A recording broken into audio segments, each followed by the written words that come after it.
Bom dia, Espírito Santo. Beni Hinn, capítulo 1. Será que posso conhecê-lo de verdade? Faltavam 3 dias para o Natal de 1973. O sol começava a nascer naquela manhã fria e nevoenta de Toronto. De repente, ele chegou. O Espírito Santo entrou em meu quarto. Sua presença era tão real para mim naquela manhã quanto ao livro que você tem agora nas mãos. Nas 8 horas que se seguiram, eu tive uma experiência incrível com o Espírito Santo. Ele mudou o curso de minha vida. Lágrimas de assombro e alegria escorreram pelo meu rosto. Quando abri as Escrituras, ele foi dando as respostas às minhas perguntas. Meu quarto parecia ter subido para o hemisfério dos céus, e eu queria ficar ali para sempre. Tinha acabado de fazer 21 anos e essa visita foi o melhor presente de aniversário ou de Natal que eu já havia recebido. Meus pais se achavam bem perto, no fim do corredor. Eles jamais poderiam compreender o que estava acontecendo com o seu Beni. De fato, se soubessem o que ocorria comigo, seria a gota d'água que faltava para acabar definitivamente com o que restava de harmonia em nossa família. Durante quase 2 anos, desde o dia em que entreguei minha vida a Jesus, não houve mais praticamente comunicação entre mim e meus pais. Uma situação medonha. Como filho de imigrante israelita, eu havia humilhado a família ao quebrar a tradição. Coisa alguma em minha vida tivera efeito tão devastador assim. Em meu quarto, porém, tudo era energia pura, algo indivisível, cheio de glória. Se alguém me dissesse apenas 48 horas antes o que me esperava, eu sem dúvidas responderia: isso está fora de cogitação. Mas desde o momento em que o Espírito Santo se tornou vivo em minha vida, ele deixou de ser apenas uma terceira pessoa distante da Trindade. Era agora real, tinha uma personalidade. Eu quero então compartilhá-lo neste momento com você, meu amigo. Se você está preparado para começar uma nova relação pessoal com o Espírito Santo, o que vai superar tudo o que jamais sonhou, continue lendo. Caso contrário, recomendo que feche este livro para sempre. É isso mesmo, feche o livro, porque o que pretendo dizer-lhe irá transformar sua vida espiritual. De repente vai acontecer com você. Pode ser enquanto esteja lendo, talvez ao orar, ou quando estiver a caminho do trabalho. O Espírito Santo irá responder ao seu convite. Ele vai tornar-se o seu amigo mais íntimo, o seu guia, seu consolador, seu companheiro de vida. Quando você e ele se encontrarem, você dirá: Beni, quero contar o que o Espírito Santo tem feito em minha vida. Revelado o poder de Deus. Uma noite curta em Pittsburgh. Meu amigo Jim me impediu para acompanhá-lo numa viagem de ônibus até a cidade de Pittsburgh, na Pensilvânia. Conhecera Jim, um ministro da Igreja Metodista Livre, na congregação que eu frequentava. O grupo se dirigia para uma reunião de um evangelista que fazia curas, Kathryn Kuhlman. Para ser sincero, eu sabia bem pouco sobre o ministério da senhorita Kuhlman. Tinha assistido a uma entrevista que dera na televisão e ficara desiludido.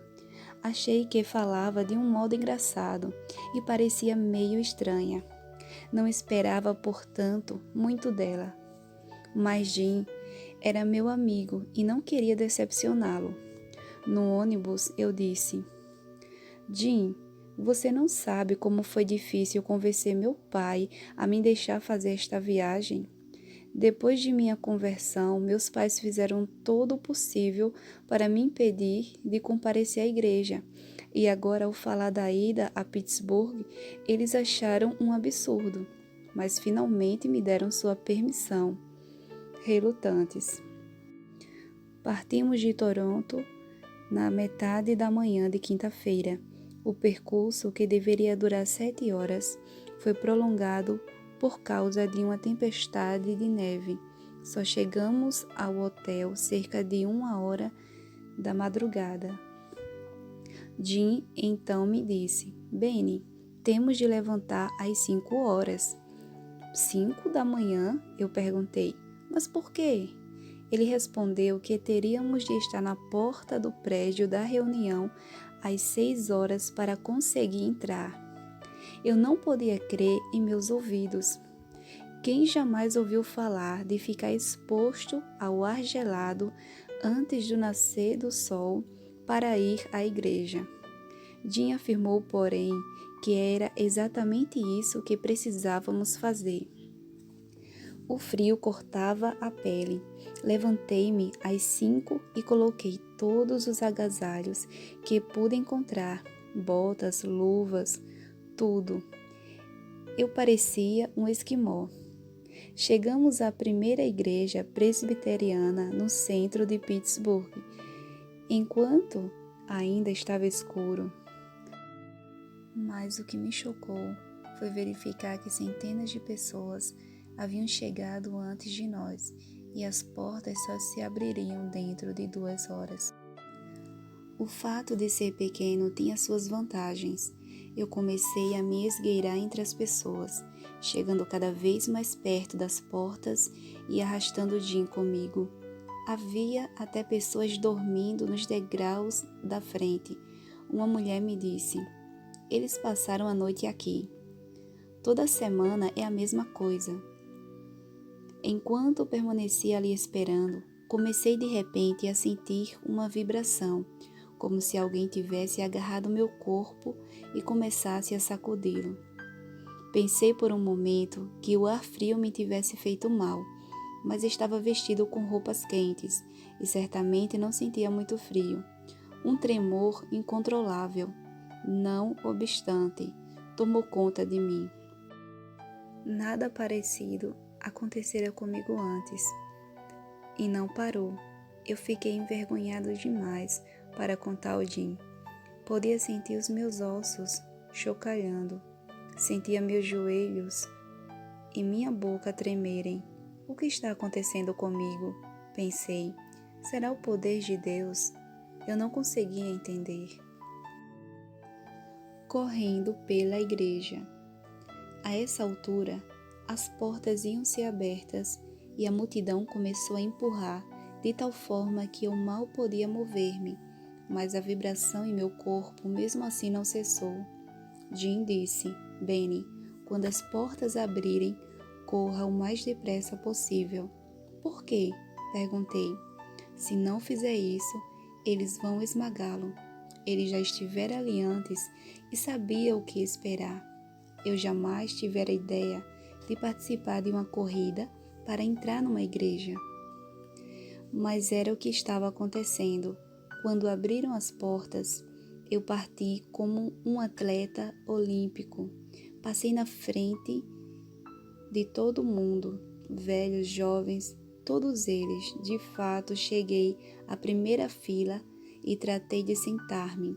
Um recepcionista me informou que a primeira fileira estava reservada. Soube mais tarde que a equipe da senhorita Kuma escolhia as pessoas para sentar nessa fileira especial. Ela era tão sensível ao Espírito Santo que só queria o apoio em oração de pessoas positivas que ficassem à sua frente. Por ser bastante gago, eu sabia que era inútil tentar discutir com o recepcionista. A segunda fila já estava lotada, mas Jim e eu encontramos lugar na terceira. O culto só começaria dali a 1 hora. Tirei o casaco, as luvas e as botas. Enquanto relaxava, percebi que tremia mais que antes. Não conseguia parar. As vibrações percorriam meu braço e pernas, como se estivesse ligado a uma espécie de máquina. A experiência era nova para mim. Para ser sincero, sentia medo. Enquanto o órgão tocava, eu não conseguia pensar em outra coisa, além do tremor em meu corpo. Não era uma sensação de doença. Não era como se estivesse pegando um resfriado ou uma virose. Na verdade, quanto mais continuava, tanto mais bela parecia. Era uma sensação invulgar, que não tinha nada de material. Nesse momento, como se saísse do nada, Catherine apareceu. No instante, a atmosfera naquele prédio ficou carregada. Eu não sabia o que esperar. Não senti nada ao meu redor, nenhuma voz, nenhum coral de seres angelicais, nada. Tudo o que sabia é que estivera tremendo durante 3 horas. Depois disso, quando começaram a cantar, fiz algo que jamais esperei fazer. Fiquei de pé, minhas mãos se levantaram e as lágrimas escorreram pelo meu rosto enquanto cantávamos "Quão grande és tu". Era como se eu tivesse explodido. Nunca antes as lágrimas haviam fluído dos meus olhos tão rapidamente. Falo de êxtase. Que sensação gloriosa! Eu não cantava como normalmente costumava fazer na igreja. Cantava com todo o meu ser. E quando cheguei às palavras, então minha alma canta a ti, Senhor, eu me coloquei literalmente a cantar com a minha alma. O espírito desse hino me envolveu, de tal forma que levei alguns minutos para perceber que não tremia mais. Mas a atmosfera do culto continuou. Pensei que havia sido totalmente arrebatado. Adorava de um modo que jamais fizera antes. Era como se encontrasse face a face com a verdade pura e espiritual. Quer alguém mais sentisse isso ou não, era o que eu sentia.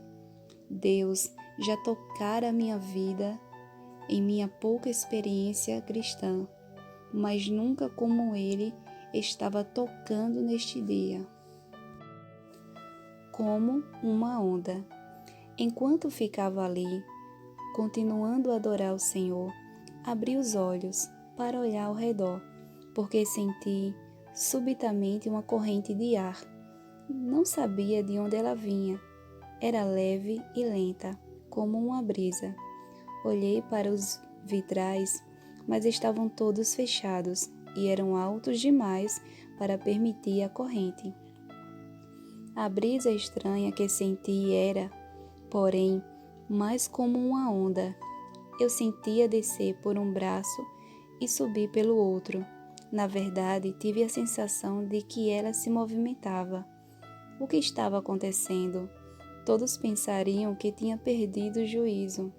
Por um período de 10 minutos, mais ou menos, as ondas de vento continuaram a correr sobre mim.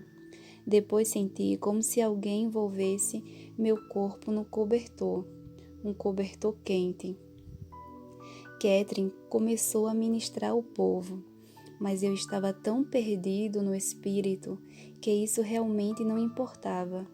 O Senhor se achava mais próximo de mim do que nunca antes. Senti que devia falar com o Senhor, mas tudo que pude murmurar foi: Jesus querido, tenha misericórdia de mim. Repeti: Jesus, por favor, tenha misericórdia de mim. Eu me considerava tão indigno. A meu ver, estava na mesma condição de Isaías ao entrar na presença do Senhor. Ai de mim, estou perdido, porque sou homem de lábios impuros. Habito no meio de um povo de lábios impuros, e os meus olhos viram o Rei, o Senhor dos Exércitos. Isaías 6:5. A mesma coisa aconteceu quando as pessoas viram a Cristo. Elas imediatamente sentiram sua imundícia, sua necessidade de purificação. Foi isso que ocorreu comigo. Era como se um refletor gigante estivesse focalizado em mim. Tudo o que podia ver eram as minhas fraquezas, meus defeitos, meus pecados. Repeti muitas vezes: Jesus amado, tenha misericórdia de mim. Ouvi então a voz, que sabia ser do Senhor. Era muito gentil, mas inconfundível. Ele me disse: minha misericórdia é abundante sobre você. Até essa altura dos acontecimentos, minha vida de oração era de um cristão normal. Mas agora eu não estava apenas falando com o Senhor, Ele estava falando comigo.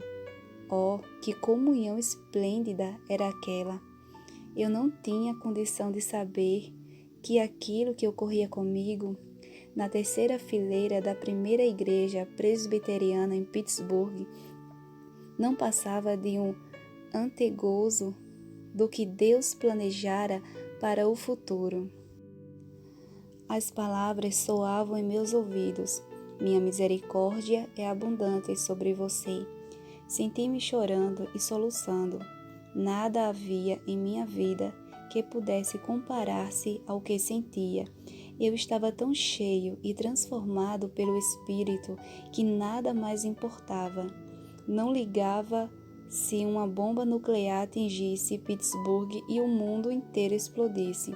Naquele momento, eu sentia o que a palavra descreve tão bem: paz que excede todo entendimento. Filipenses 4:7. Jimmy falara dos milagres operados nas reuniões da senhorita Catherine, mas eu não fazia ideia do que iria testemunhar nas 3 horas seguintes. Pessoas surdas passavam repentinamente a ouvir. Uma mulher levantou-se de sua cadeira de rodas. Foram dados testemunhos de curas de tumores, artrites, enxaquecas e outros. Até mesmo os mais severos críticos reconheceram as curas genuínas que ocorriam nessas reuniões. O culto foi longo, mas o tempo correu célere. Eu jamais tinha sido tão movido, tão tocado pelo poder de Deus. Qual a razão do choro dela? No decorrer do culto, enquanto eu orava em silêncio, tudo parou de repente. Pensei: por favor, Senhor, não deixe esta reunião acabar nunca. Levantei os olhos e vi Catherine escondendo o rosto nas mãos e começando a soluçar.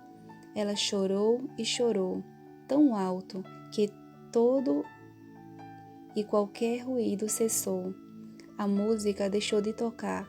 Os recepcionistas ficaram paralisados em suas posições. Todos os olhos estavam fitos nela, e eu não tinha a menor ideia da razão do choro dela. Nunca vira um ministro fazer isso antes. Por que chorava? Contaram-me mais tarde que elas jamais fizeram uma coisa dessas, e os membros de sua equipe não se esqueceram até hoje. A evangelista continuou chorando por um período de mais ou menos 2 minutos. Depois jogou a cabeça para trás. Ali estava ela, a alguns passos de mim, com os olhos chamejantes. Estava viva naquele momento. Ela mostrou uma ousadia. Eu nunca vira em outra pessoa. Apontou com o dedo em Riste, com enorme poder e emoção, e até mesmo sofrimento. Se o próprio diabo estivesse ali, ela o teria derrubado com um simples golpe. Foi um instante de incrível dimensão. Ainda soluçando, Catherine olhou para a audiência e disse em agonia: por favor. Ela pareceu esticar a palavra: por favor, não entristeçam o Espírito Santo. Ela suplicava: se você puder imaginar uma mãe rogando a um assassino que não mate o seu bebê, terá uma ideia do quadro. Ela pedia e suplicava. Por favor, soluçou. Não entristeçam o Espírito Santo. Até hoje me lembro dos olhos dela. Era como se olhasse direto para mim. Quando disse isso, um alfinete poderia ter caído no chão, que você o ouviria. Eu tinha medo até de respirar. Não movi um músculo. Agarrei-me no banco à minha frente, pensando no que viria a seguir. Ela disse então: "Vocês não compreendem? Ele é tudo que eu tenho." Pensei comigo mesmo: do que ela está falando? Sua súplica apaixonada continuou e disse: "Por favor, não o magoem. Ele é tudo o que eu tenho. Não magoem o meu amado." Jamais esquecerei estas palavras. Posso lembrar ainda como sua respiração ofegava ao pronunciá-las. O pastor de minha igreja falava sobre o Espírito Santo, mas não dessa forma. Suas referências estavam ligadas aos dons, línguas ou profecia, e não à ideia de ser o meu mais íntimo, mais pessoal, mais amado amigo. Kathryn Kuhlman estava falando de uma pessoa que era mais real que você ou eu. Ela apontou então seu dedo para mim e disse com grande clareza: "Ele é mais real do que qualquer coisa neste mundo." Eu preciso conseguir isso. Quando ela olhou para mim e proferiu essas palavras, algo me agarrou literalmente por dentro.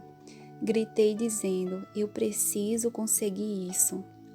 Eu, na verdade, pensava que todos naquele culto deveriam estar sentindo a mesma coisa. Mas Deus trata conosco individualmente e penso que aquele culto foi só para mim. Peço que compreenda que, por ser um cristão novo, eu não entendia absolutamente o que estava acontecendo naquele culto, mas não podia negar a realidade e o poder que sentia. Ao terminar o culto, olhei para a evangelista e vi o que me pareceu uma névoa ao redor dela e sobre ela. A princípio, julguei que meus olhos estavam me pregando peças, mas a névoa continuava e seu rosto brilhava, luminoso através da mesma.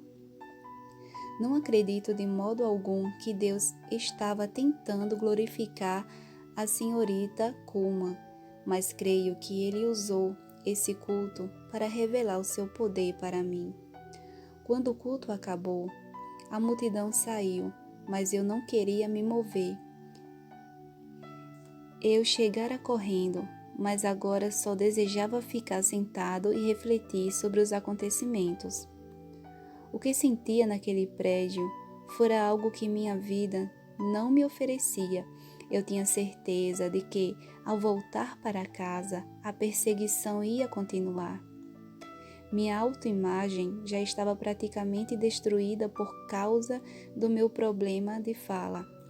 Mesmo quando criança, nas escolas católicas, minha gagueira me isolava, não tendo quase ninguém com quem conversar. Não fiz também muitos amigos. Após me tornar cristão, como conhecer novas pessoas se tinha dificuldade em comunicar-me? Eu não queria então que aquilo que encontrara em Pittsburgh me deixasse. Tudo o que tinha na vida era Jesus e nada mais em minha existência importava muito. Meu futuro era incerto. Minha família tinha praticamente virado as costas para mim. Eu sabia que me amavam, mas minha decisão de servir a Cristo havia aberto entre nós um abismo intransponível. Permaneci sentado, afinal de contas, quem quer ir para o inferno depois de ter estado no céu? Mas não havia escolha, o ônibus estava à espera e eu tinha que partir. Parei na porta de trás da igreja para um último olhar, pensando, o que ela queria dizer?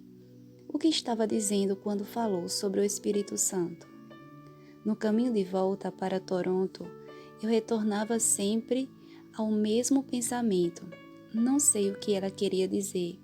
Cheguei até a perguntar para algumas pessoas no ônibus. Não souberam me informar, porque também não haviam entendido. Não é preciso dizer que cheguei em casa exausto, por ter dormido pouco, por causa das horas de viagem de uma experiência espiritual comparável a uma montanha russa. Meu corpo estava pronto para descansar. Não consegui, porém, conciliar o sono. Meu corpo estava moído até os ossos. Meu espírito continuava vibrando, como se houvesse uma série de vulcões explodindo dentro de mim ininterruptamente. Conhecendo a presença de Deus. Quem está me puxando? Deitado em minha cama, eu sentia como se alguém estivesse me puxando para fora do colchão e me fazendo ajoelhar. Era uma sensação estranha, mas eu sentia com tanta força que não podia resistir.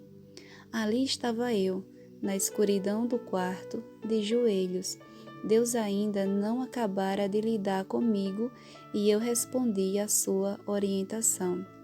Eu sabia o que queria dizer, mas não sabia como fazer a minha petição. Eu queria aquilo que a evangelista de Pittsburgh tinha. Pensei, quero o que Catherine tem. Eu queria isso com cada átomo e vibra em mim. Estava faminto por aquilo de que ela falara, embora não tivesse uma compreensão clara do que era. É verdade, eu sabia o que queria dizer, mas não sabia como dizê-lo. Decidi então pedir da única maneira que sabia, em minhas próprias palavras, com toda a simplicidade.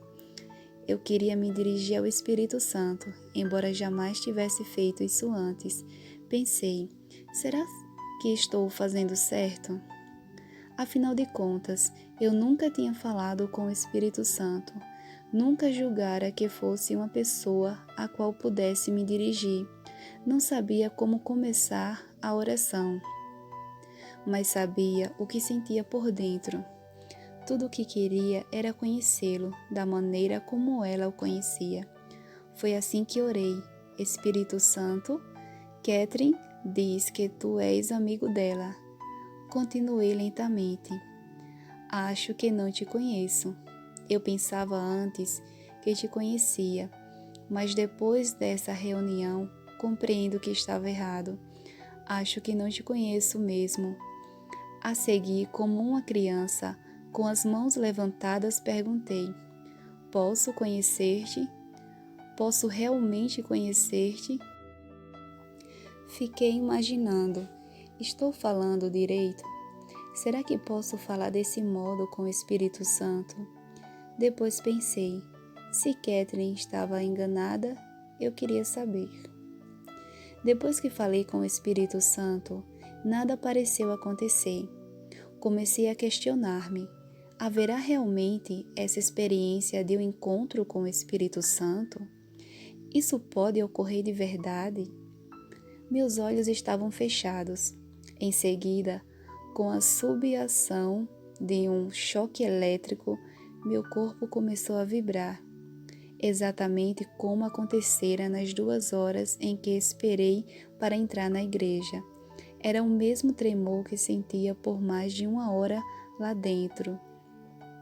Ele voltara e eu pensei, está acontecendo de novo, mas dessa vez não havia gente em volta, nem roupas pesadas. Eu estava de pijama em meu quarto aquecido, vibrando dos pés à cabeça. Tive medo de abrir os olhos.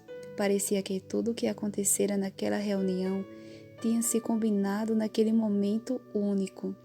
Eu estava tremendo, mas senti de novo o cobertor quente do poder de Deus me envolvendo inteirinho. Senti como se tivesse sido transportado para o céu. É claro que não fui, mas acredito sinceramente que o céu não possa ser melhor do que aquilo. De fato, pensei, se abrir os olhos, vou estar em Pittsburgh ou dentro de portões de pérolas. Abri os olhos depois de algum tempo e, para minha surpresa, continuava Eu, em meu velho quarto. O mesmo chão, o mesmo pijama, embora ainda vibrasse com o poder do Espírito de Deus. Quando finalmente consegui dormir naquela noite, ainda não tinha noção do que se iniciava em minha vida. Minhas primeiras palavras.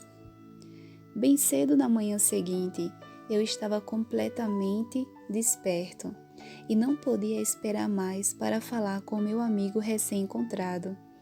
Estas foram as primeiras palavras que me saíram da boca. Bom dia, Espírito Santo. No momento em que a pronunciei, a atmosfera gloriosa voltou ao meu quarto. Dessa vez, porém, eu não estava vibrando nem tremendo. Tudo o que sentia foi o envolvimento da sua presença. No instante em que disse, bom dia, Espírito Santo, soube que ele estava presente no meu quarto. Eu não só fui cheio do Espírito naquela manhã, mas também recebi de sua plenitude cada vez que passei tempo em oração. Estou me referindo a algo além do falar em línguas. Eu falava em linguagem celestial, mas era muito mais do que isso. O Espírito Santo se tornou real. Ele veio a ser meu amigo, meu companheiro, meu conselheiro. A primeira coisa que fiz naquela manhã foi abrir a Bíblia. Queria ter certeza.